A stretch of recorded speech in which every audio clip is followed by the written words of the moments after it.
How are you guys today?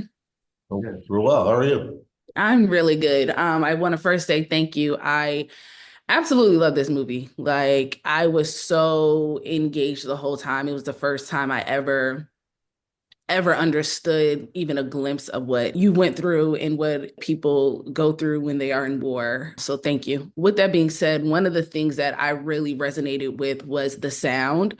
The sound in the close-ups, right? The sweat on the face, the muffled sounds in the midst of chaos. Why was it so important for that aspect to be told in the movie like that? Yeah, early on, Alex Garland and myself talked about the lack of scoring. There's no music because I feel that we can lead you in a direction or make you feel how you want to feel.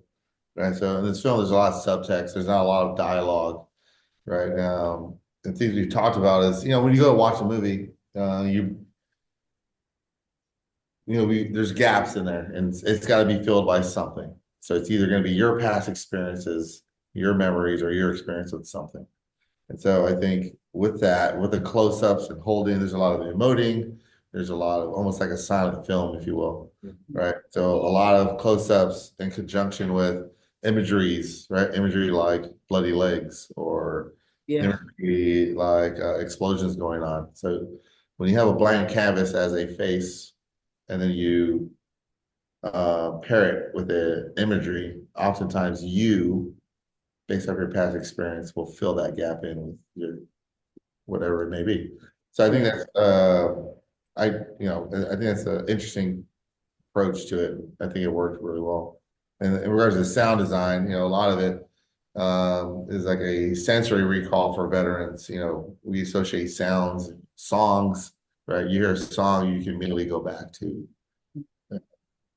a memory. And so sounds oftentimes, I don't know, are very sensory for us. And being that it was for Elliot, who didn't remember what happened, though he, remembers combat, he doesn't remember this incident. And so I just wanted to be extremely accurate.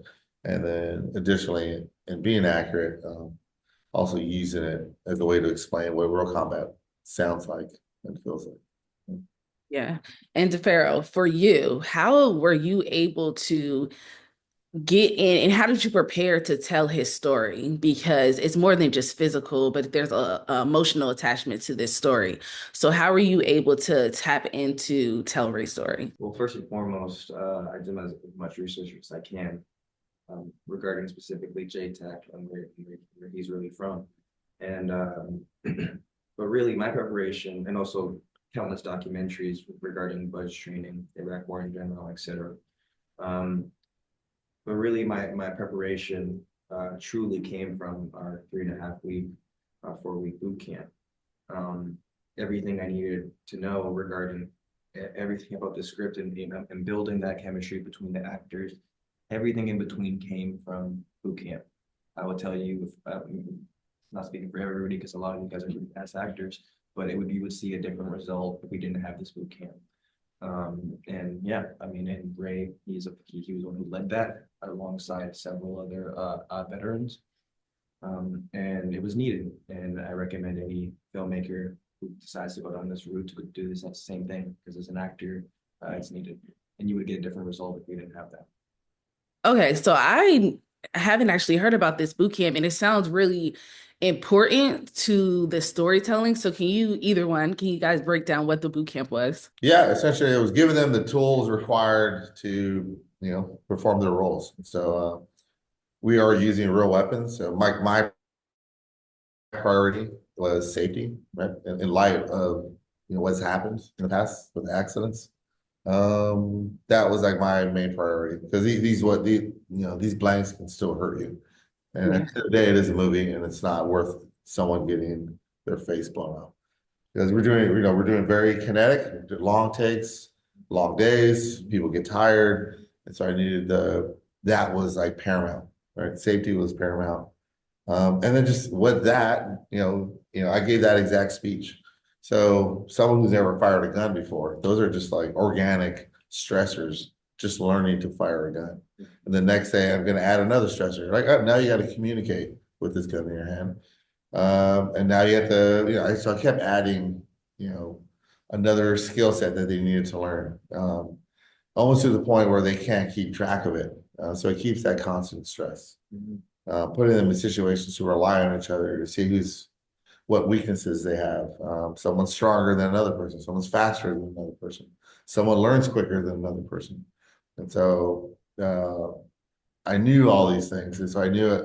If I leave it to them, they're gonna help each other. And I gave some overarching guidance to Will Poulter, Charles Melton, D'Pharaoh, Joseph Quinn, to take on those leadership roles, right? And I gave them a lot of autonomy. Not only did I give them, tasks and certain things like checks that we had to hit, but I gave them a lot of autonomy to how to regulate themselves. Because I think that's important, especially on set. The way we shot it, it was going to require a lot of autonomy, right? A lot of them applying principles, not necessarily memorizing, but applying principles, which they did. Awesome at doing. That's kind of the overall strategy. There's so much more to it, but that was kind of the method to it. Well, especially to add on to what he said, we had such long takes, sometimes 10-15 minute takes on when we would shoot this master. And it very much, I don't know, I said this earlier, but it very much felt like a play. Big portion of our filmmaking felt like a play. It was amazing. I had never even done theater, so that was a different experience for me. Because these scenes were so long and all the time, and a lot of time the camera's moving all around, we were in the moment. And when we're in the moment, not knowing what to do, because, as actors, we just rely on the lines and remembering the lines. And then sometimes, whenever the camera's not on, you forget it, and do whatever you want, just sit there. Every single actor, camera on you or not, was involved. I would say specifically even with Joseph Quinn, camera on him or not, still bawling his eyes out. And having the training like we did, we, what's the word? We fell back on the training when it came to these long scenes, not knowing what to do. We knew, because of our basic training, that we needed to just do something constantly. And because of the training, we figured this out. This dance, and when the camera's not on you, or when it's not specifically on you, what are you going to be doing? And I think because of this training, we found that out perfectly. If you really stare behind, if you really watch the other characters in the scenes while they're not on camera, they're actively doing the same thing. Actively ripping off the clothes, actively trying to check pulses. We really fell back on our training. It's so interesting. I'm so glad you guys spoke on the training because um it looked like choreography, but in combat, it seems like there is a certain level of choreography in knowing what to do and what you should always be doing at all times. And when you watch this film, it's like you guys were always purposeful at all times in what you're doing. And so this movie was so different, and I truly do appreciate it. As a viewer, I was moved, right? I changed from watching this. My concept of war and battle and veterans has immensely changed for the better. As Ray, you telling the story, and as D'Pharaoh, as you starring in this, after seeing the film, were you changed? Is there something that lingers in you after watching it from this film?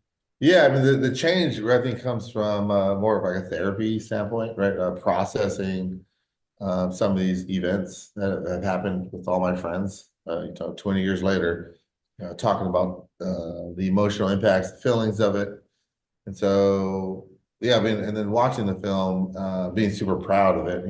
Yeah, I have to show it to them, and hopefully I represented them correctly, right? So this weight starts to come off my shoulders, and as more of the guys that were there start to watch it, and more veterans start to watch it, and you start getting the comments of like, "You got it right, you did it, bro," like dead on. And so this kind of weight starts to slowly come off, which is a relief, because it's you don't want to misrepresent that, right? And this is not like the only it's not the only voice, it's like a voice.